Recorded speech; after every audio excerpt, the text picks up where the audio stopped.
بسم اللہ الرحمن الرحیم الحمد للہ الذی ہدانا لہذا وما كنا لنهتدي لولا أن هدانا الله لقد جاءت رسل ربنا بالحق والسلام على أصل ما في الوجود صلى الله في كل موجود تحت دائرة الوجود صاحب لواء الحمد والمقام المحمود قبل الحاصلين محمد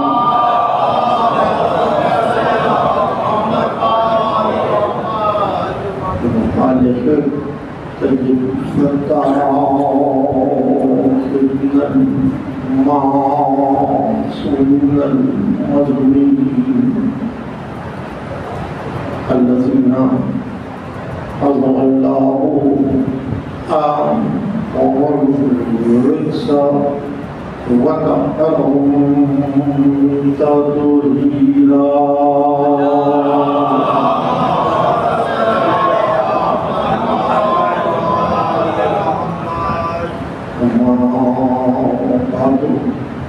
وقد قال الله سبحانه وتعالى في محل كل حكيم وهو أصدق الصادقين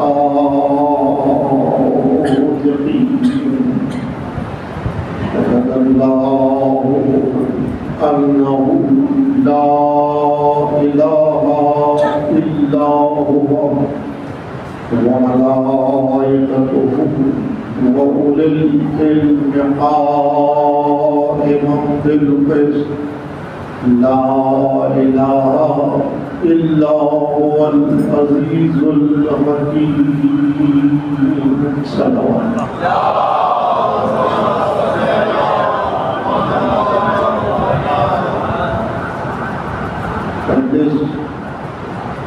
مرحومین کے درجات کی بلندی کے لیے کرتا ہوں اور منسوب ہے موسم اسلام تحریر رسول سردار فتح حضرت ابو طالب صلوات اللہ وسلم علیہ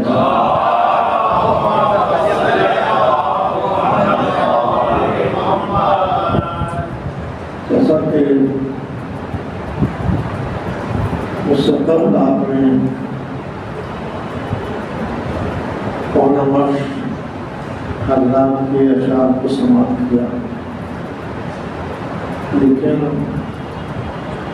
یہ عمل بڑا لطیف ہے کہ اساتذہ نے اس بات میں ضرورت اس لیے نہیں کی کہ قبل بعثت رسول جو قصیدہ تاریخ کا حصہ ہے جسے قصیدہ لامیا کہتے ہیں، اس میں جناب ابو طالب نے جو توصیف و ثنا ختم مرتبہ کی تھی اس میں بنیاد نعت رکھی، اس میں بنیاد نعت رکھی۔ قرآن کا نزول بعد میں، قبل نزول قرآن بنیاد نار ابو طالب نے رکھی. اور ظاہر ہے کہ اگر آپ قرآن کو درسن تلاوت کریں تو قرآن ہے ہی نعت محمد مصطفیٰ پر محمد و آل محمد صلوات.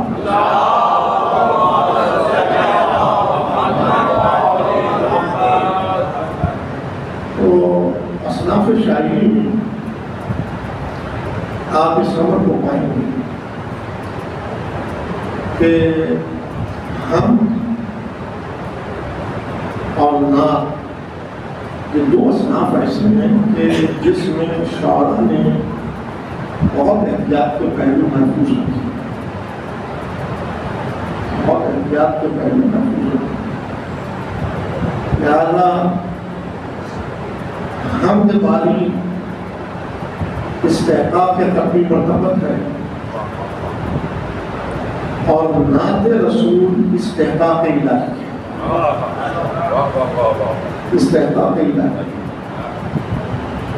تو ان فرائض کو جو اللہ کرے وہ راہوں کو ضرور تلاش کرے کہ جہاں جا کر پائے قدم کے اندر استقامت ہے. جہاں جا کر پائے قدم کے اندر استقامت ہے، ثبات ہے، اور جو دلیل بنے اس کے ایمان کی، جو بنیاد بنے اس کے ایمان کی. اگر قدموں میں ثبات نہیں تو آپ دلیل ایمان نہیں پائیں گے. اگر قدموں میں استقامت نہیں تو آپ دلیل ایمان نہیں پائیں گے. لیکن جس کے پا میں استقامت ہو، ثبات ہو، وہ غماز ہے اس عمل کا کہ اس کے قول میں بھی ثبات ہے اور اس کے قول میں بھی استحکام ہے. اس کے لیے سورہ ابراہیم کا یہ مقام کافی ہے کہ یثبت اللہ الذین آمنوا بالقول الثابت. مومن کی نشانی یہی ہے کہ اس کے قول میں ثبات ہوتا ہے. جہاں قول بدل جائے وہ دائرۂ مومنیت سے نکل جاتا ہے. وہ دائرۂ مومنیت سے نکل جاتا ہے. ابو طالب ذریت ابراہیم میں سے، ابو طالب ذریت ابراہیم میں سے، اور کلمہ باقیہ کو خداوند علی اعلیٰ نے ذریت ابراہیم میں قرار دیا. ذریت ابراہیم میں قرار دیا. وَجَعَلَهَا كَلِمَةً بَاقِيَةً فِي عَقِبِهِ لَعَلَّهُمْ يَرْجِعُونَ. یہ آل ابراہیم کی گفتگو ہے اور ابراہیم اس معاشرت کے اندر لب توحید کو بلند کر کے کھڑے کہ جو بت پرست معاشرت ہے، جو بت پرست معاشرت. خداوند علی اعلیٰ نے ابراہیم کی ذریت میں کلمہ باقیہ کو قرار دیا. تو میں کبھی ممبر سے اس بحث کو چھیڑتا ہی نہیں کہ میں جناب کے ایمان پہ مکالمہ قائم کروں. یہ کلمہ پڑھنے والوں کو اشتباہ ہے. یہ کلمہ پڑھنے والوں کو اشتباہ ہے. ذریت ابراہیم میں کسی فرد نے کلمہ نہیں پڑھا. ذریت ابراہیم کی ہر فرد نے کلمے پر شہادت دی ہے. نعرہ حیدری. تو سرنامے میں جو میں نے اس تمہید کے بعد آپ کے خدمت عالی میں کہ سرنامے میں اس آیت کو میں نے تلاوت کی. اس کے دو ابتدائی مقام پیش نگاہ رہے کہ توحید پر شہادت کے لیے وہ خود کافی. شہد اللہ انہ لا الہ الا ہوا. اپنی توحید پر وہ خود شہادت وَمَلَائِكَتُهُ اور اس کے ملائکہ شہادت دے، اور اس کے ملائکہ شہادت دے۔ لیکن جب یہاں کی گفتگو کی تو خداوند علی اعلیٰ نے صفات کو بیان کی، خداوند علی اعلیٰ نے صفات کو بیان کی، نام نہیں ہے۔ اور یہ امر بھی انتہائی لطیف ہے، ہر جنگ میں یہ موضوع تفسیر کا ہے، لیکن یہ مکالمہ یاد رکھنے کے قابل ہے کہ اگر نام لیتا تو نفس انسان کے جموں تاری ہو جاتا۔ اس نے صفات کو بیان کیا تاکہ نفس انسان متحرک رہے، نفس انسان متحرک، اور یوں اعلان ہوا کہ وَأُولِي الْعِلْمِ قَائِمًا بِالْقِسْطِ، یہاں اسے حق شہادت حاصل ہے کہ جو صاحبان علم ہیں اور عدل پر قائم ہیں، جو صاحبان علم ہیں اور عدل پر قائم ہیں۔ میرے عزیز، یہ خبر کلمہ پڑھتا ہے، باخبر کلمے پہ شہادت دیتا ہے۔ یہ خبر کلمہ پڑھتا ہے، باخبر کلمے پر شہادت دیتا ہے، تو جو صاحبان علم ہے وہی عدالت ہے، اور جہاں علم و عدالت یکجا ہو جائیں وہ کلمہ نہیں پڑھتے، وہ کلمے پر شہادت دیتے، وہ کلمے پر شہادت دیتے۔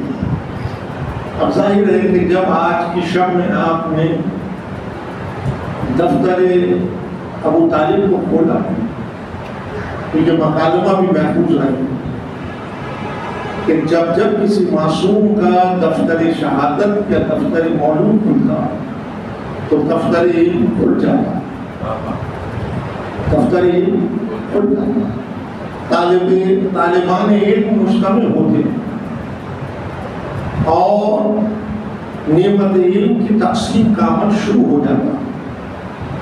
بقدر ضرب ہر ایک اپنے ساغر کو بھرتا چلا جاتا، بقدر ضرب ہر ایک اپنے ساغر کو بھرتا چلا جاتا، محروم کوئی نہیں رہتا، جتنا جاذبہ بڑھتا ہے اتنی طلب بلند ہوتی چلی جاتی، اور جتنا طلب بلند ہوگی ساقی آگے بڑھ کر بقدر ضرب ساغر کو بھرتا چلا جائے، اور جتنا ساغر بھرتا چلا جائے سیلی نہیں ہوتی، جتنا ساغر بھرتا چلا جائے سیلی نہیں ہوتی۔ یہی سبب ہے کہ بار بار جب دروازہ کھلتا ہے، جب فرش بچھتا ہے تو آپ ایک مجلس سے دوسری مجلس کی جانب قدم بڑھاتے ہیں۔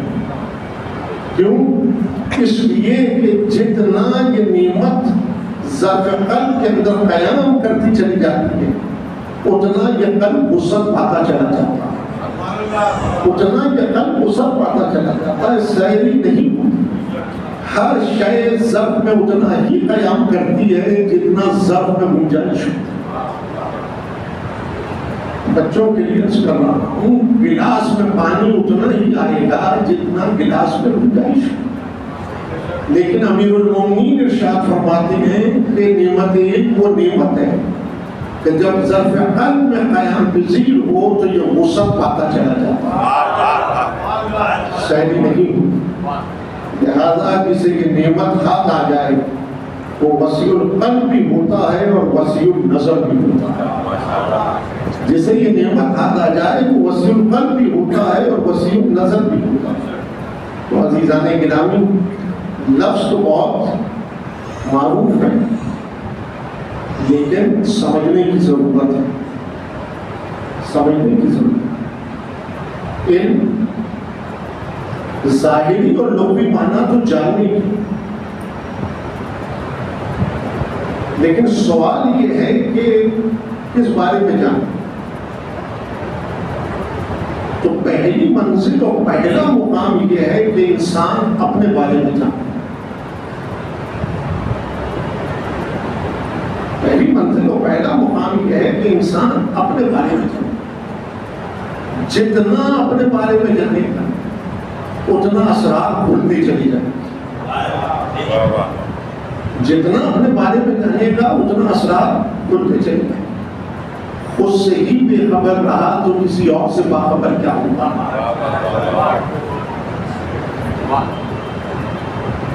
جتنا اپنے بارے میں جانے اتنا اسرار کھلتے چلے جائیں. اور جب نہ اسرار کھلتے چلے جائیں قدر حیات بلند ہوتا چلا جائے. قدر حیات بلند ہوتا چلا جائے. قدر حیات بلند نہیں آسمان بلند ہوتا چلا جائے. قدر حیات بلند نہیں آسمان بلند ہوتا چلا جائے. تو کلمہ پڑھنے والا زیر لب مسکرا کے کہتا ہے کہ آسمان کیسے بلند ہوگا. ملوکیت زدہ اذہان نے جب کلمہ پڑھا تو اتنا ہی سر بلند کیا کہ اس نیلی چھتری کو آسمان کہہ کے رو گئے. اس نیلی چھتری کو آسمان کہہ کے رو گئے. اگر در علم پہ بار بار دستک دیتی اگر در علم پہ بار بار دستک دیتی تو ساقی محروم نہیں رکھتا. دروازہ کھلتا ساقی آگے بڑھ کر بقدر ظرف آپ کے ساغر کو بھر دیتا. اور جب آپ کا ساغر بھرتا آپ کا آسمان بلند ہو جائے. آپ کا آسمان بلند ہو جائے. آسمان ہی بلند ہوتا ہے. آسمان ہی بلند ہوتا ہے. تو عزیزان گرامی انسان اپنی منازل سیر کے مطابق بے خبری کو خبر میں بدلتا چلا جاتا ہے. بے خبری کو خبر میں بدلتا چلا جاتا ہے. دیکھیے یاد آیا اقبال کے دو مصرے آج تک ملت نہیں سمجھی تو فہم قرآن کیا حاصل کرے گی. اقبال نے تو بہت پہلے کہا تھا کہ ستاروں سے آگے جہاں اور بھی ہیں. ابھی عشق کے امتحان اور بھی ہیں. اب اس سے حرفی لفظ کے صرف نے اقبال کو معلوم کر دیا. اس لیے کہ ملوکیت زدہ اذہان نے جب اس لفظ عشق کو دیکھا تو کہا یہ راستہ دین کا نہیں. یہ راستہ دین کا نہیں. اس لیے کہ ملوکیت زدہ اذہان نے تو اس راستے کو دیوانگی قرار دیا, پاگل پن قرار دیا. لیکن میں نے کسی موقع پہ بھی تفصیل گفتگو کرتے ہوئے کہا کہ عشق بے خبری کا نام نہیں, خبر کا دوسرا. عشق بے خبری نہیں, خبر کا دوسرا نام. بے خبر اس قافلے میں آ ہی نہیں سکتا. باخبر اس قافلے کا شریک بنتا. باخبر اس قافلے کا شریک بنتا. اس لیے کہ یہ راہ بے خبری طے نہیں کرتی, خبر طے کرتی. بے خبری طے نہیں کرتی, خبر طے کرتی. آسان کریں, امتحان بے خبری نہیں دیتی, امتحان خبر دیتی. جب تک قافلہ عشق میں قدم نہ رکھے وہ منازل امتحانات کو طے کر نہیں سکتا. لیکن جب قافلہ عشق میں قدم رکھے گا تو وہ منازل امتحانات کو طے کرتا چلا جائے. منازل امتحانات کو طے کرتا چلا جائے. میر کے دو مصرے یاد آئے. ہرجن کے غزل کے دو مصرے ہیں, لیکن میر نے ایک طویل ہنگام کوئی دو مصروں کے اندر سمول دیا. میر نے کہا کہ عشق کی رہ گزر نہ چل خبر ہے شرط. عشق کے راستے پر نہ آؤ اس کے لیے خبر ضروری ہے. عشق کے راستے پر نہ آؤ اس کے لیے خبر ضروری ہے. دوسرا مصرع یاد رکھنے کے قابل ہے. اور جب اس مصرے کو پیش نگاہ پاتا ہوں میر کی بارگاہ میں 1000 سلام پیش کرتا ہوں. اس لیے کہ وہ کام جو ملائیت نہ کر سکی میر نے مصرے میں کر لیا.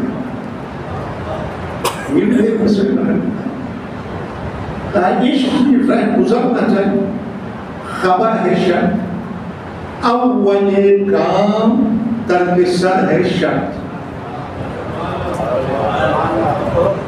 اول کام ترک سر ہے شرط. پہلی شرط یہ ہے کہ سر کو تن سے جدا کر دیا جائے.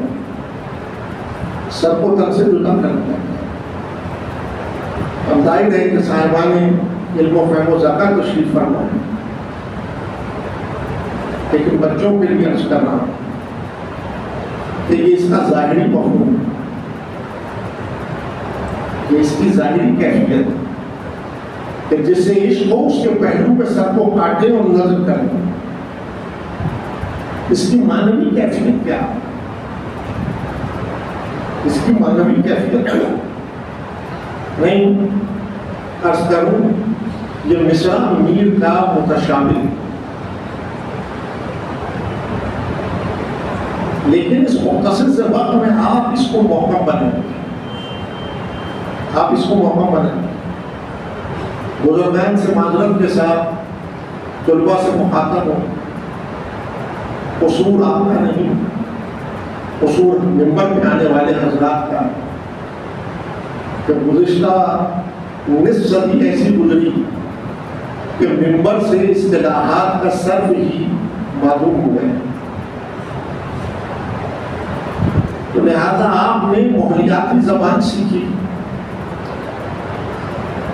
بلکہ زبان کا صرف بھی میں نے غلط کیا, آپ نے ماحولیاتی بولی سیکھی.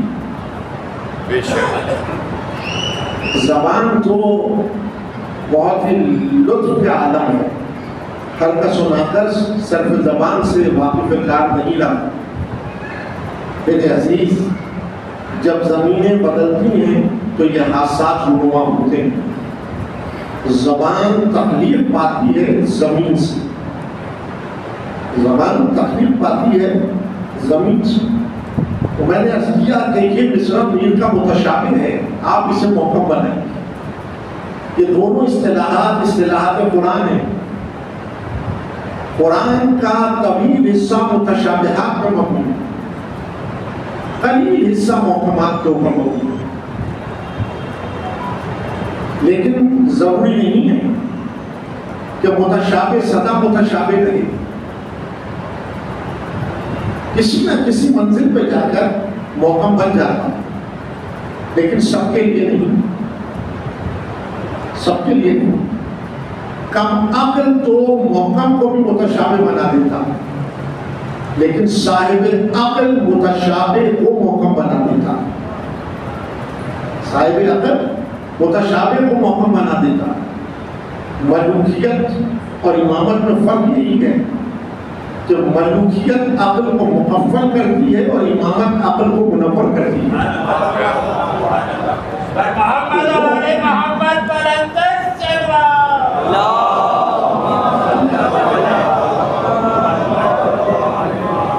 اب وہ فکر ملوکیت ہے, وہ فکر ملوکیت ہے جہاں موقع متشابہ بنتا, لیکن یہ فکر امامت ہے کہ جہاں متشابہ کو آپ موقع بنا دیں, جہاں متشابہ کو موقع بنا دیں. جو مصرع میں نے کہا متشابہ, اسے آپ موقع بنائیں.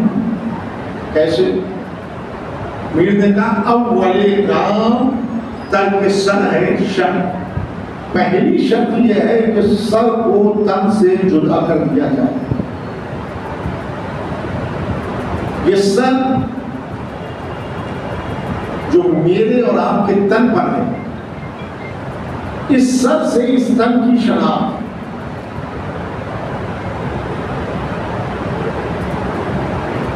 جب تک یہ سر اس تن پر ہے اس تن کی شناخت, یہ سر نہیں اس کی شناخت ناگزیر ہو جائے. جب تک یہ سر اس تن پر ہے یہ تمام حوالے, جب تک یہ سر اس تن پر ہے تمام رشتے, جب تک یہ سر اس تن پر ہے تمام ناطق, جب تک یہ سر اس تن پر ہے میں ہوں. یہ سر نہیں, میں بھی نہیں, میر نے کیا لطف فرمایا کہ پہلی شرط یہ ہے کہ سر کو تن سے جدا کر دیا جائے، یعنی اسلام کا پہلا کلمہ دوست پڑھنا سکھایا، اسلام کے پہلے کلمے کا پہلا جز، اسلام کے کلمے کا پہلا جز لا الہ، لا الہ۔ ملت الہ کو کیا سمجھی؟ ملت الہ کو کیا سمجھی؟ بتوں کا انکار۔ ملت الہ کو کیا سمجھی؟ بتوں کا انکار۔ میرے عزیز کو فتح مکہ پہ ٹوٹ گئی، لیکن اب تو وہ بت تلاش کریں جو اس میں موجود ہے، اب تو وہ بت تلاش کریں جو اس میں موجود ہے۔ تو میر نے کہا اول کام ترک صد ہے شر، سب سے بڑا الہ انسان کی میں ہے، سب سے بڑا الہ انسان کی میں ہے۔ انسان جب میں کی نفی کرتا ہے تو شرک خفی سے بری ہو جاتا ہے، شرک جلی پہ تو سب بات کرتے ہیں، جب انسان میں کی نفی کرتا ہے تو شرک خفی سے بری ہو جاتا ہے، اور جب وہ شرک خفی سے بری ہوتا ہے تو اللہ میں اس کی حیات جلب ہو جاتی ہے، اور جب اللہ میں اس کی حیات جلب ہو جائے تو اس کا حرکت و سکون عین مطابق کلمہ ہو جاتا ہے، اور جب اس کا حرکت و سکون عین مطابق کلمہ ہو جائے تو عزیزان گرامی اس کا کام نہیں رہتا، خالق کا کام ہو جاتا، اور جب اس کا کام خالق کا کام ہو جائے تو وہ کام فنا نہیں ہوتا، اور جب کام فنا نہیں ہوتا تو کام کرنے والا بھی فنا نہیں ہوتا۔ تو عزیزان گرامی جنہوں نے بتوں کے آگے سر جھکا کر سر بلند کیے تھے، انہوں نے ابو طالب کے لبوں کی جنبش کو تلاش کیا، لیکن ابو طالب نے بت میں کو توڑا، اللہ میں حیات کو جلب کیا، تو فعل ابو طالب نہ رہا، فعل الہی کہلایا۔ تو آغوش ابو طالب کی تھی، لیکن قرآن نے اعلان کیا علم یجد کا یتیمن فآویٰ، ہم نے تجھے یتیم پایا، ہم نے تیری پرورش کی۔ تو عزیزان گرامی جس کا فعل الہی ہو جائے، جس کا فعل الہی ہو جائے، وہ بے خبری کے دائرے میں نہیں، خبر کے دائرے میں سانس کھینچ رہا ہے، اور جو خبر کے دائرے میں سانس کھینچ رہا ہے وہ کلمہ نہیں پڑھتا، وہ کلمے پر شہادت دیتا، وہ کلمہ نہیں پڑھتا، وہ کلمے پر شہادت دیتا ہے۔ تو اگر یہ مکالمہ اس منبر سے گزر جائے کہ پہلا عاشق اگر دنیا تلاش کر رہی ہے تو وہ پہلا عاشق ہے ہی ابو طالب، لیکن عزیزان گرامی اس کی زیاباری اتنی ہے کہ نگاہیں چاند جاتی ہیں، اور جب نگاہیں چاند جاتی ہیں تو ماضی میں تاریکی نظر آتی ہے، تو جس کا ماضی تاریک ہو وہ حال کے اجالے کو کیسے سمجھے گا؟ جس کا ماضی تاریک وہ حال کے اجالے کو کیسے سمجھے گا؟ میرے عزیز یہ ضروری بات آئی کہ اس راہ کے اندر اگر قدم رکھنا تو سر میں کو قلم کرنا، یعنی جب نام ابو طالب زبان پر آئے، جب نام ابو طالب زبان پر آئے تو سر میں کو قلم کرنا ہوگا۔ تو عزیزان گرامی اب آپ سمجھ لیجئے کہ زمانہ کیوں ہچکچاتا ہے اس راہ عشق پر قدم رکھتے ہوئے، اس لیے کہ اگر اس راہ عشق پر قدم رکھا تو اول نام ابو طالب کا آئے گا، اور جب ابو طالب کا نام زبان پر آئے تو سر میں قلم ہوگا، اور جب سر میں قلم ہوگا تو انسان ماضی سے رشتہ منقطع کر کر حال میں کھڑے ہو کر مستقبل کی راہ کو معین کر دے گا، مستقبل کی راہ کو معین کر دے گا۔ تو جتنا درجہ علم بلند ہوگا اتنا آسمان بلند، اور جتنا آسمان بلند ہوگا اتنا غیب حضور میں بدل جائے گا۔ اتنا غیب حضور میں بدل جائے گا. اب ذات خاتم دنیا میں ورود کر رہی ہے, ذات خاتم دنیا میں ورود کر رہی ہے, اور فاطمہ بنت حسن نوے سنا رہی ہے کہ آج آمنہ کی آغوش میں, آج آمنہ کی آغوش میں وہ نور کامل آیا, وہ نور کامل آیا کہ جس کی روشنی سے مکہ نہیں عرش و فرش دمک رہے, عرش و فرش دمک رہے. تو ابو طالب نے مسکرا کے کہا کہ 3 دہائیاں اور انتظار کر, 3 دہائیاں اور انتظار کر, ایک نور ایسا ہی اس کے ہاتھوں پر آئے گا, ایک نور ایسا ہی اس کے ہاتھوں پر آئے گا. اب مجھے نہیں معلوم کہ ملت کا بنیادی عقیدہ غیب پر کتنا محکم ہے, اب مجھے نہیں معلوم کہ ملت کا بنیادی عقیدہ غیب کتنا محکم ہے. ملت تو کلمہ پڑھ کے, جس کا کلمہ پڑھ رہی ہے اس کے غیب و حضور میں الجھی ہوئی ہے. لیکن عزیزان گرامی, ابو طالب کا مکالمہ بتا رہا ہے کہ وہ جو راہ عشق کا راہی بن جائے, جو قافلہ عشق میں شریک رہے, تو عزیزان گرامی وہ حجابات کو الٹتا چلا جاتا, اور جب حجابات الٹتے چلے جائیں تو غیب کو حضور بناتا چلا جاتا. تو میرے عزیز, بے خبر غیب کو حضور نہیں بناتا, باخبر غیب کو حضور بناتا ہے. تو ابو طالب قبل بعثت نہیں, آمد ختمی مرتبت پر اعلان کر رہے ہیں کہ 3 دہائی کے بعد ایک ایسا ہی نور اس کے آن ہاتھوں پر آئے گا, اور وہ نور جب اس کے ہاتھوں پر آئے تو قرآن تصدیق کر کے کہے گا وَأَشْرَقَتِ الْأَرْضُ بِنُورِ رَبِّهَا, زمین اپنے رب کے نور سے بھر گئی.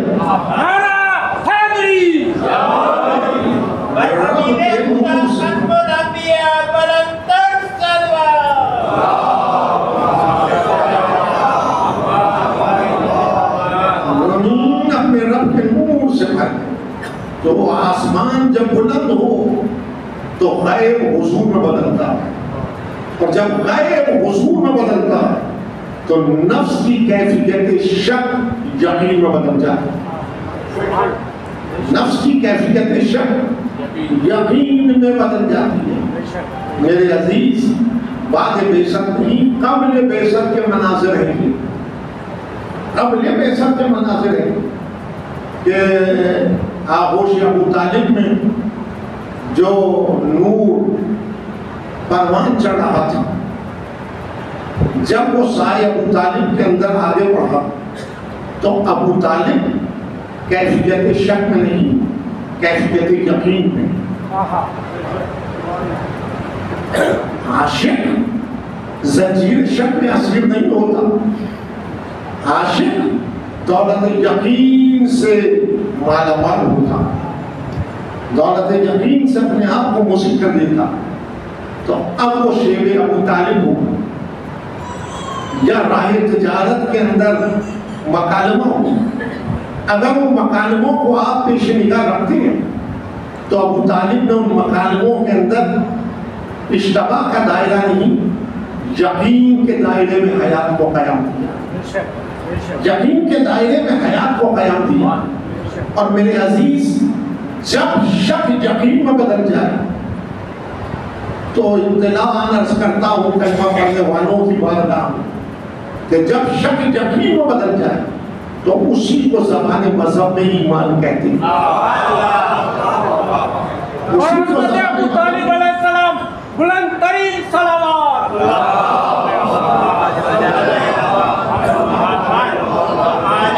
اسی کو زبان مذہب میں ایمان کہتے ہیں. میرے عزیز, اگر تاریخ میں آپ نے قلم اٹھا کر تقسیم کرنا تو 2 دائرے بنا لیجیے, 2 دائرے بنا لیجیے. ایک دائرہ کلمہ پڑھنے والوں کا اور ایک دائرہ کلمے پہ شہادت دینے والوں کا. 2 دائرے بنا لیجیے. ایک دائرہ جہاں شک کے ساتھ کلمہ پڑھا، اور ایک دائرہ جہاں یقین کے ساتھ کلمے پہ شہادت، جہاں یقین کے ساتھ کلمے پہ شہادت، اور جہاں دولت یقین، جہاں نعمت ایمان ہو، وہی تو مرکز نگاہ قرار پاتا، وہی تو مرکز نگاہ قرار پاتا۔ تو ذل شیرہ میں چاہتے تو زیر کعبہ علم توحید کو نصب کر دیں، لیکن ذل شیرہ میں علم توحید کو نصب کرنے کے لیے جس گھر کا انتخاب کیا وہ گھر ابو طالب کا تھا، وہ گھر ابو طالب کا تھا۔ اب تاریخ سے آپ بہت اچھی طرح واقف ہیں، بہت اچھی طرح واقف کہ جس وقت وانذر عشیرتک الاقربین کی آیت آئی اور ختم مرتبت نے انتخاب کیا ابو طالب کے گھر کا کہ اس علم توحید کو یہاں نصب کیا جائے، تو کیا دعوت دی جائے، دعوت دی جائے۔ تو ابو طالب کو مخاطب کرتے ہوئے ختم مرتبت نے کہا کہ چچا کافروں کو دعوت دے دیجیے کہ وہ آئیں، اس مکالمے ہی پر اگر ذرا سا تفکر رکھا تو سارے امور واضح ہو جاتے کہ ختم مرتبہ کی اس مکالمے نے بتایا کہ تمام مکہ کفر کی تاریخی میں تھا، لیکن شمع توحید ابو طالب کی پیشانی سے دمک رہا۔ دعوت دی، اور اس دعوت میں حضرت نسیم ابروی کا مسدس پیش نگاہ رکھیں۔ اس دعوت میں شریک دعوت اسلام ہے ابو طالب، شریک دعوت اسلام ہے ابو طالب۔ توحید کا علم ابو طالب کے گھر میں نصب ہوا، اور ختم مرتبت میں مخاطب کرتے ہوئے جو کچھ کہا وہ بھی آپ کے پاس محفوظ ہے، لیکن دعوت تو سب نے نوش کی، لیکن حمایت میں وہی کھڑا ہوا جس کی رگوں میں ابو طالب کا نام تھا، حمایت میں وہی کھڑا ہوا جس کی رگوں میں ابو طالب کا۔ تاریخ کے ورق کو الٹ کے دیکھ لیجیے، آپ تاریخ کے ورق کو الٹ کے دیکھ لیجیے، جہاں اسلام کی محافظت کی بات آئی، جہاں علم توحید، علم نبوت کی سربلندی کی بات آئی، وہاں آڑے ابو طالب کا لہو نظر آیا، آڑے ابو طالب کا لہو نظر آیا۔ یعنی بدر ہو، احد ہو، خندق ہو، خیبر ہو، حنین ہو، ہر مقام پر آڑے ابو طالب کا، نہیں جنگ ہو کہ صلح ہو، آڑے ابو طالب کا، آڑے ابو طالب کا۔ تو عزیزان گرامی، اب نبوت تھی خاتمیت کی منزل پر، اب نبوت تھی خاتمیت کی منزل پر، لیکن ابلاغ توحید اور ابلاغ نبوت قیامت تک کے لیے، ابلاغ نبوت اور ابلاغ توحید قیامت تک کے لیے۔ تو اب سمجھ لیجیے کہ یوں حج آخر سے پلٹتے ہوئے غدیر میں رسول نے ہاتھوں پہ بلند کیا، اسے بلند کیا جو ذل شیرہ میں عہد کر چکا تھا، اسے بلند کیا جو ذل شیرہ میں عہد کر چکا تھا، اور رسول مشاہدہ کرا چکے تھے کلمہ پڑھنے والوں، رسول مشاہدہ کرا چکے تھے کلمہ پڑھنے والوں، ہاتھوں پہ بلند کیا، اور ہاتھوں پہ بلند کر کے یہ نہیں کہا کہ جس کا میں نبی ہوں یا جس کا میں رسول ہوں، بلکہ ختم مرتبہ نے اعلان کیا کہ نبوت خاتمیت کی منزل پر ہے، لیکن ابلاغ توحید، ابلاغ نبوت قیامت تک ہے۔ تو ہاتھوں پہ بلند کر کے کہا کہ من کنت مولا فہذا علی المولا، جس کا میں مولا ہوں اس کا علی مولا ہے. یعنی بتایا کہ قیامت تک ابلاغ توحید، ابلاغ نبوت لوح ابو طالب کا مرہون رہے گا. اور یہی سبب ہے کہ بعد قدیم آپ نے جب لا الہ الا اللہ محمد رسول اللہ سے ملحق ہو کر کہا علی ولی اللہ، تو زمانہ اس ایک مقام پر آ کر رکا ہوا ہے کہ یہ علی ولی اللہ کیوں. تو اس کا جواب میں نے کئی مقامات پہ دیا کہ کلمہ یقیناً اتنا ہی ہے، لا الہ الا اللہ محمد رسول اللہ، لیکن علی ولی اللہ ختم نبوت پر مہر ہے اور اعلان اس امر کا ہے کہ اس کا ابلاغ قیامت تک ابو طالب کے لہو کے ذریعے سے رہے گا. تو لہذا عزیزان گرامی آج بھی اگر یہ کلمہ باقی ہے تو یہ حرارت لہو ابو طالب ہے کہ جس کی بنا پر یہ کلمہ باقی ہے. اور اگر آج بھی قیامت رکی ہوئی ہے تو انتظار لہو ابو طالب میں رکی ہوئی ہے. آج بھی قیامت رکی ہوئی ہے تو انتظار خون ابو طالب میں رکی ہوئی ہے. میں نے زحمت دی آپ حضرات کو کہ جہاں جہاں تاریخ کے ورق اٹھیں گے، تاریخ کے ہر ورق پہ آپ کو ابو طالب ہی ملے. جہاں جہاں آپ تاریخ کے ورق کو اٹھیں گے، تاریخ کے ہر ورق پہ ابو طالب ہی ملے گے. آپ کا کوئی محسن، آپ کا کوئی دوست آپ سے جب ملاقات کرتا ہے تو فقط آپ کا نام نہیں پوچھتا، پلٹ کے پوچھتا ہے کہ آپ کے والد کون ہیں، آپ کے دادا کون ہیں، آپ کی پرورش کن ہاتھوں میں ہوئی ہے، آپ کی پرورش کن ہاتھوں میں ہوئی ہے. تو میرے عزیز، اسلام کی تاریخ میں دو ہی نام ہیں. ایک ہے ابلاغ توحید کی منزل پہ ختمی مرتبہ، اور ایک ہے محافظ توحید اور محافظ نبوت کی منزل پہ علی ابن ابی طالب. اور دونوں آغوش ابو طالب کے پروردہ، دونوں آغوش ابو طالب کے پروردہ. تو وہ فکر جس کو آپ سناتے بھی ہیں اور سنتے بھی ہیں کہ اقبال نے کہا، ہر جن کے لیے اقبال کے دو مصرے میں ہیں.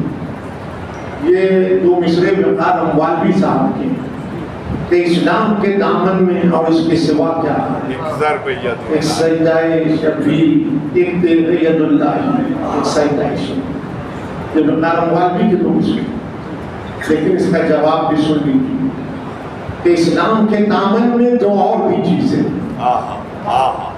اسلام کے دامن میں دو اور بھی چیزیں ہیں. ایک خون ابو، ایک مال خدیجہ کا، ایک خون ابو طالب.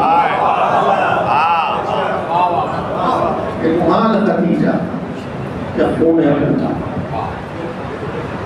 سایہ ابو طالب میں نبوت پروان چڑھی اور مال ابو خدیجہ نے زبانوں سے کلمہ ادا کروایا. معیشت کمزور ہوگی، کلمہ پڑھنے والا بھی کمزور ہوگا. معیشت مضبوط ہوگی، کلمہ پڑھنے والا بھی مضبوط ہوگا. میرے اس مقالے میں محفوظ رکھیں گے، یہ آغاز اسلام کی باتیں ہیں، یہ آغاز اسلام کی باتیں ہیں. سایہ ابو طالب میں نبوت پروان چڑھی اور مال خدیجہ کے اندر اسلام نے سبزی و شادابی پائی. اور ایک ہی سال میں جب دونوں نعمتیں ختمی مرتبہ سے جدا ہوئی تو ختمی مرتبہ نے اس سال کو عام الحزن کرا، اس سال کو عام الحزن کرا، غم کا سال کرا. ایک دو دن نہیں، پورے سال غم کا سال ختمی مرتبہ نے کرا. تو وہ موسمین اسلام جن کی رحلت کے سال کو ختمی مرتبہ حزن کا سال کراتے ہیں، اس کے لیے ملت کیوں سفیدہ نہیں بچھاتی؟ کے لیے ملت کیوں سفید جانی چاہیے؟ میرے عزیز، خدیجہ وہ بیوی ہے کہ جب تک حیات رہی ذات خاتم اس شکل سایہ دار کے اندر خلق محسوس کرتے ہیں۔ بعد آپ کے بہت سے قبائل کی خواتین کو یہ شرف ملا کہ وہ زوجیت ختمی مرتبت کے اندر آئیں، اور کسی نے پوچھا تھا کہ آپ بنی تمیم کی اس بوڑھی عورت کا تذکرہ بار بار کیوں کرتی ہیں؟ تو ختمی مرتبت نے کہا کہ جب سارے دروازے بند تھے تو خدیجہ کا دروازہ میرے لیے کھلا ہوا تھا۔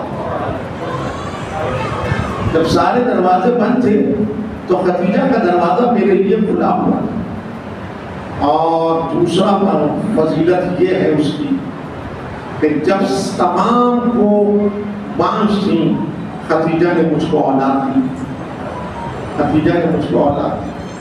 اور تیسری فضیلت یہ ہے کہ جب سب کافر تھے تو وہ تنہا مومنہ تھی۔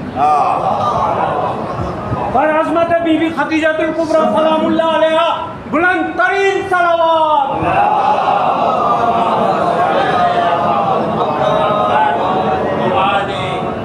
میرے عزیز، مومن اہل قریش ابو طالب، مومن اہل قریش ابو طالب،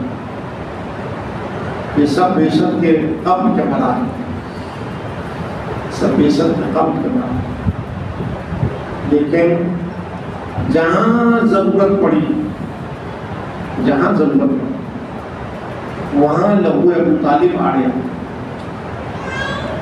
وہاں لہو ابو طالب آ گیا۔ مجھے آج تک سمجھ نہیں آیا کہ مورخ کو دشمنی کیا ہے ابو طالب، مورخ کو دشمنی کیا ہے،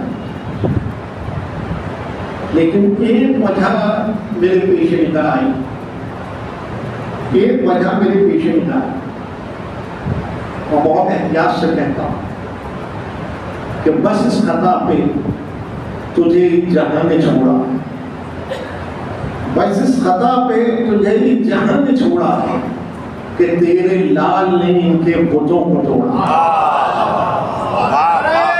تیرے لال نے میرے عزیز، یہ ہے معراج ابو طالب، یہ ہے معراج ابو طالب کہ ابو طالب کا لہو جن رگوں میں ہے، وہ ہر عہد میں بت عنایت کو توڑتا، ہر عہد کے اندر بت عنایت کو توڑتا۔ وقت مختصر ہے لیکن اس مکالمے کے ساتھ زحمت کو تمام کروں گا کہ غور نے ایک قدم بڑھایا تھا حسین کہہ کر،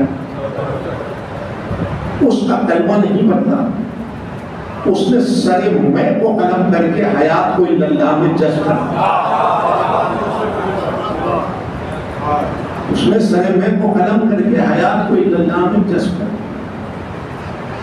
اب آپ کربلا میں جہاں نکاح کریں ہر جا ابو طالب ہی ابو طالب، ہر جا ابو طالب ہی ابو طالب۔ ابو طالب کے پوتوں نے، ابو طالب کے پوتوں نے لہو سے آبیاری کر کر پرچم توحید، پرچم نبوت کو ایسے نکھارا کہ جہاں سے آواز بلند ہوئی تھی اس سینہ ملوکیت میں ابو طالب کی پوتی نے جا کر اس پرچم توحید و نبوت کو کاٹ دیا، اس پرچم توحید و نبوت کو کاٹ دیا۔ اور یوں تاریخ یہاں آ کر رک گئی کہ کسی ورق کو نہ چھوڑو، لیکن کربلا کا ورق بار بار الٹتے چلے جاؤ، اور جب کربلا کا ورق الٹو گے تو ہر ورق کے ساتھ چہرہ ابو طالب کے ناموں کے سامنے آ جائے۔ ہر ورق کے ساتھ چہرہ ابو طالب نگاہوں کے سامنے آ جائے گا۔ میرے عزیز، جنہوں نے کلمہ پڑھا تھا انہوں نے کلمے پہ شہادت دینے والوں کے ساتھ ظلم کیا، اس لیے کہ بے خبری ظلم پر آمادہ رہتی ہے اور خبر قیام عدل کرتا چلا جاتا ہے۔ کربلا نے یہ منظر بھی شفاف کر دیا کہ اس دھوکے میں نہ رہے ملت کہ لا الہ الا اللہ دونوں طرف تھا، لیکن ایک طرف کلمہ پڑھنے والے تھے اور ایک طرف کلمے پہ شہادت دینے والے تھے۔ جنہوں نے کلمہ پڑھا انہوں نے بازار ظلم گرم کیا، اور جنہوں نے کلمے پہ شہادت دی انہوں نے عدل کو قائم کیا۔ کلمہ پڑھنے والا سر کاٹ لیتا اور کلمہ پہ شہادت دینے والا سر کٹوا دیتا۔ سر کاٹنے والا ہمیشہ سر نگو رہتا، سر کٹوانے والا ہمیشہ سر بلند رہتا۔ آج 1447 ہجری میں بھی منظر بڑا شفاف ہے۔ دائرے دو ہی ہیں، ایک دائرہ کلمہ پڑھنے والوں کا ہے اور ایک دائرہ کلمے پہ شہادت دینے والوں کا ہے۔ میرے عزیز، جہاں کلمہ پڑھا جاتا ہے وہاں غلام پیدا ہوتے ہیں، اور جہاں کلمے پہ شہادت دی جاتی ہے وہاں آزاد پیدا ہوتے ہیں۔ 57 اسلامی ممالک اب بھی کلمہ پڑھ رہے ہیں تو غلامی کا طوق گلے میں ڈلا ہوا ہے، لیکن اگر بنام حسین سر میں کو قلم کر کر یہ اپج حیات میں پیدا ہو کہ کلمے پہ شہادت دیں تو یہ غلامی کی زنجیروں کو توڑ کر آزادی کے ساتھ سر کو بلند کریں گے۔ عزیزان گرامی، ہمیں بھی انتظار اسی کا ہے کہ جو آئے تو ظلم کو کافور کرے اور عدل کی حکمرانی کرے۔ امامت کا نظریہ قیام عدل کے اوپر شاہد ہے، نظریہ امامت قیام عدل کے اوپر شاہد ہے۔ اس لیے کہتا ہوں کہ بار بار کربلا سنو، بار بار کربلا سناؤ، بار بار کربلا پڑھو، شاید کہیں حیات میں یہ حرارت پیدا ہو کہ جہاں یہ اپج آ جائے کہ کلمہ جو زبان پر ہے وہ میرے نفس پر اطلاق پذیر ہو جائے، تاکہ اس کی بے خبری خبر میں بدل جائے تو میں عملیت کی منزل میں حیات کو قیام دوں، اور جب عملیت کی منزل میں میں حیات کو قیام دوں تو وہ منزل صفات آئے کہ جہاں میرے قول کو صفات مل جائے، اور جہاں میرے قول کو صفات ملے تو یہی میرے ایمان کی دلیل بن جائے، یہی میرے ایمان کی دلیل بن جائے۔ میرے عزیز، ایک نہیں، دو نہیں، 72 شہادتیں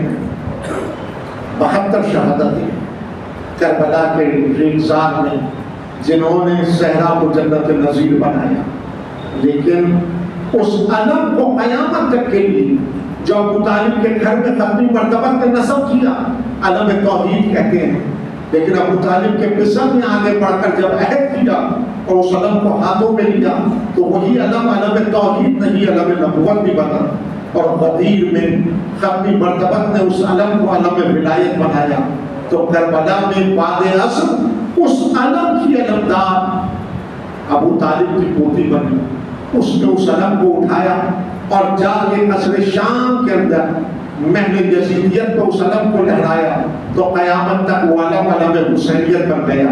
اور عزیزان گرامی، وہ علم پھر جغرافیہ کا محتاج نہ رہا، اس لیے کہ وہ علم ملک پہ حکمرانی نہیں کرتا، وہ علم اعلان کرتا ہے کہ وارث ملک عظیم ہم ہیں، وارث ملک عظیم ہم ہیں۔ لیکن وہ صورت تب اس لیے بنائی کہ تاکہ انسان میں وہ حرارت پیدا ہو جائے کہ جہاں اس میں سوال قائم ہو جائے کہ جو زمانے کے اتنے اشرف ترین لوگ تھے، زمانے میں ان کے ساتھ ایسا ستم کیوں کیا؟ تو عزیزان گرامی، اگر یہ سوال پیدا ہوا تو یہی خوابیدگی کو بیداری میں بدلتا ہے، یہی غفلت کو شعور میں بدلتا ہے، یہی آپ کی عادت کو عبادت بنا دیتا ہے۔ علی کی بیٹی کربلا سے لے کر شام تک آئی ایک صدا دیتے ہوئے، حسین حسین حسین۔ اور جب دیار شام کے اندر پہنچی تو یہ قافلہ ٹھہرا دیا گیا. جب قافلہ ٹھہرا دیا گیا تو پوچھنے لگی سید سجاد قافلہ کیوں ٹھہرا؟ سید سجاد نے سر جھکا کے کہا شاید ہماری آمد کی خبر دربار میں پہنچا رہے ہیں اور دربار سے جو حکم ملے اس پر یہ عمل کریں گے. طبقات نے اس روایت کو لکھا ہے کہ 3 دن اہل حرم کا قافلہ دیار شام میں کھڑا. 3 دن دیار شام میں اہل حرم کا قافلہ کھڑا. اور عزیزوں بحث دربار میں یہ چھڑی ہوئی تھی کہ کچھ تیاری چاہیے، کچھ تیاری چاہیے. اور 1 ماہ سے وہ بحث 3 دن پر آ کر ٹھہری تھی اور 3 دن تک بازار سج رہا تھا، دربار آراستہ ہو رہا تھا، تاج مقلف ہو رہا تھا اور محمد مصطفیٰ کی نوازیاں دربار میں داخل سے قبل دیار شام میں 3 دن رسم بستہ کھڑی رہی. اور ایسے میں طبقات لکھتا ہے کہ جب آسمان پہ سفر کا چاند نمودار ہوا، غورائے مائی سفر ہوا، تو دربار سے یہ پیغام آیا کہ صبح قافلے کو دربار میں لایا جائے، صبح قافلے کو دربار میں لایا جائے. اب تیاری شروع تھی. ایسے میں راوی کہتا ہے کہ میں نے دیکھا کہ قریب خرابے میں ٹوٹی ہوئی مسجد تھی اور اس سے میں نے دیکھا کہ کونا کش شخص نکلا جس کی کمر جھکی ہوئی تھی. وہ آہستہ آہستہ اس اجڑے ہوئے قافلے کے قریب آیا اور میر کارواں کے قریب آ کے رکا اور رک کے اس نے جب مکالمہ کیا کہنے لگا کہ اللہ کا شکر ہے، اللہ کا شکر ہے جس نے تمہیں ذلیل و رسوا کیا. اللہ اور صبر سید سجاد زنجیروں کو سمیٹا اور ایک قدم آگے بڑھاتے ہوئے بس اتنا کہا اے شخص اتنا بتا کیا تم نے قرآن پڑھا ہے؟ اس نے سر جھکائے کہا ابھی مسجد سے تلاوت قرآن کر کے آ رہا. تو سید سجاد نے کہا تم نے قرآن کی آیت کو تو پڑھا ہوگا کہ اللہ سلکم علیہ اجرا الا المودۃ فی القربى. کہنے لگا یہ آیت تو آل محمد کی شان میں ہے، لیکن تم اسے اپنی زبان پہ کیوں جاری کر رہے ہو؟ سید سجاد نے دوسری آیت تلاوت کی انما یرید اللہ لیذھب عنکم الرجس اہل البیت ویطہرکم تطہیرا. کہ یہ آیت بھی آل محمد سے متعلق ہے، لیکن تم اس آیت کو کیوں تلاوت کر رہے ہو؟ اب سید سجاد آیات تلاوت کر رہے ہیں اور وہ اسی مکالمے کی تکرار کرتا چلا جا رہا. ایک منزل آئی جہاں سید سجاد نے آیت مباہنہ پر تلاوت کرنا شروع کیا. اس نے دونوں ہاتھ کمر پر رکھ لیے اور اپنی کمر کو ایستادہ سیدھا کرتے ہوئے کہنے لگا اے قیدی تم وہ منتخب آیات کیوں تلاوت کر رہے ہو جو آل محمد کی شان میں نازل ہوئی ہے؟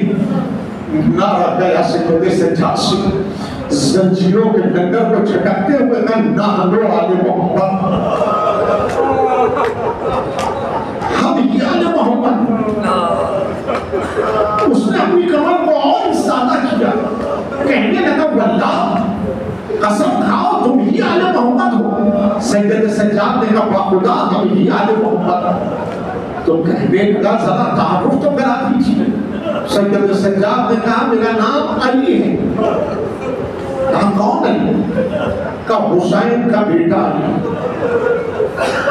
حسین کا بیٹا علی. گھبرا ہے. کہنے لگا کون حسین؟ جو فاطمہ کا نور نظر. کون حسین جس کے لیے رسول مسجد میں ناکہ بن گئے؟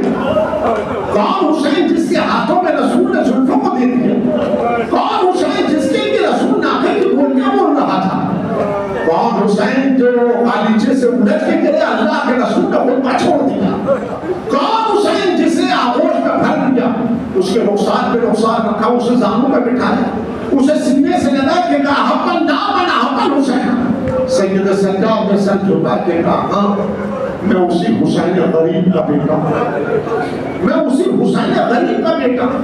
کہنے لگا حسین کیا ہوئے؟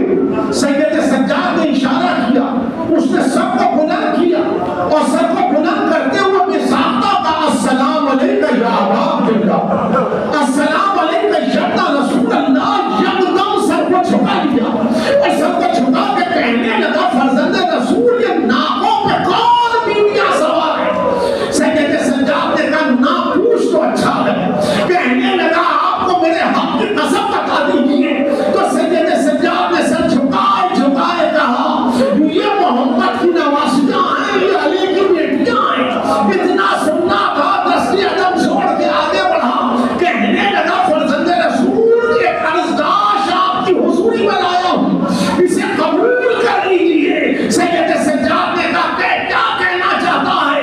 کہنے لگا میں ان ناکوں کے آگے لیٹنا چاہتا ہوں، ان ناکوں کو میرے اوپر سے گزار دیجیے تاکہ کل حشر کے میدان میں جب آپ کے جد کا سامنا ہو تو میں دستی ادب چھوڑ کے کہہ سکوں یا رسول اللہ میں نے آپ کی نوازیوں کو سربراہنا نہیں دے۔